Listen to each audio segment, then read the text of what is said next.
Hello mga ka-ready! Magluluto tayo ng dinuguan at ito ang ating sangkap. Ayan, meron tayong baboy, atay, tugo, ay dried kamyas at sile, sibuyas, asin, luya, at syempre, tanglad. Ayan, nakita nyo naman, di ba? O, di ba may tanglad? At syempre, instead of vinegar, ang gagamitin natin ay dried kamyas.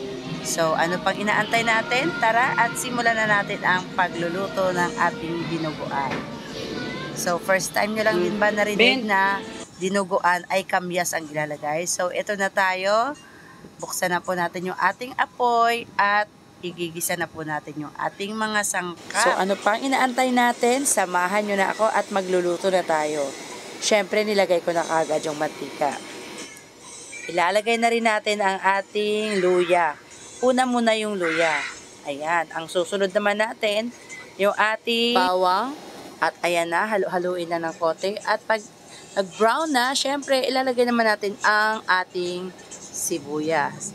So, ayan. Walang tigil ng kakahalo. Ayan. Lalagay na natin ang ating sibuyas. At kapag luto na yung ating sibuyas, syempre, ready na siya para igisa naman natin yung ating atay. At hindi natin iluluto ng matagal yan. Kailangan half cook lang. Kasi para mamaya, pagka malapit na maluto yung ating dinuguan, saka natin ilalagay siya. So, ayan, konting halo-halo lang. Tapos, aalisin na po natin ang ating atay. So, lagyan natin ng patis para may lasa na rin po. So, ayan, halo-halo ulit. Ayan, di ba? Ang galing ko maghalo. Char! Ayan. So, ayan, ilipat na po natin.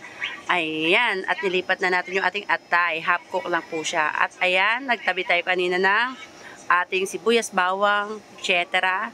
Ayan, ilagay naman natin yung ating baboy. Ayan, at hahaluin natin. Kailangan pag nagluto tayo ng baboy, ayan, naglagay tayo ng asin para syempre yung lasa. So, pag nagluluto po tayo ng dinuguan, ako kasi kapag nagluluto ng dinuguan, kailangan magba-brown muna yung ating baboy. So, ayan, nilagyan natin ng paminta. Ayan. Mahilig din po ako maglagay ng paminta. Sa lahat ng niluluto ko, lagi akong may paminta. Panalo sa akin ang paminta. Ayan, hindi ko makain ng paminta, sorry na lang. So, ayan. Siyempre, kailangan magba-brown muna yan bago ko ilalagay mamaya ang ating dugo. So, ayan, nilagay ko na rin po yung ating kamyas at hahalo-haluin. Ayan, kasi yung ating kamyas is dried yan. So, dahil yung ating baboy ay brown na, ayan, saka natin nilagay yung kamyas. At nilagay na rin po natin yung ating dugo. Ayan. So, kapag nagdidinuguan tayo, kailangan hahaluin natin ng hahaluin yan.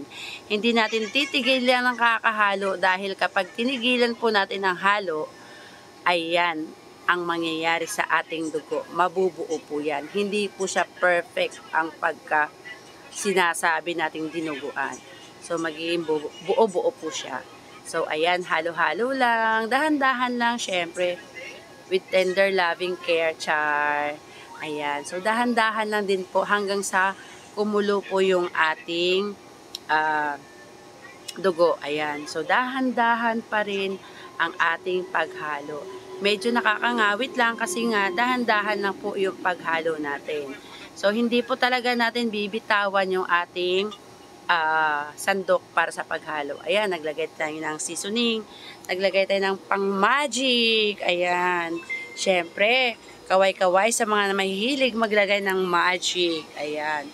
Para maging magic din ang ating lasa, di ba? Oh, ayan. So, malapit nang maluto ang ating dinuguan.